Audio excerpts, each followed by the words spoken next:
Magandang umaga aming kapwa ekonomista. Narito ang aming pangkat upang talakayin ng minimum wage. Sa minimum wage, matatalakay namin ang presyo, inflasyon, at ang mga paraan ng pagtitipid. Ako si Francesca Visconde. Ako si Sabrina At Reyes. ako po si Jansen Acuña. At ngayon, itatalakay na po namin ang minimum wage. Unahan mo, sir. Salamat, Jessica. Ayon sa datos, ang presyo ng karne ng baboy ay tumaas mula 375 pesos patungong 430 pesos. Nagtumbas ng 20% ng pagtaas.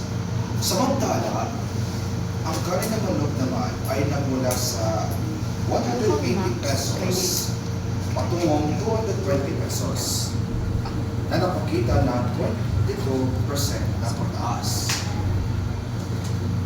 Para naman sa isda, ang presyo ay tumaas mula 280 pesos. Ang ay umakyat ang presyo patungo 120 pesos na napapakita ng 33% na pagtaas. Ang pinakamataas sa apat na kategorya. Narito si Jansen at si Jessica upang talakayin at mas yarin pa ang ama ito. Okay, so nandito po ako para i-evaluate yung sinabi ko sa'yo kung bakit tumaas ang presyo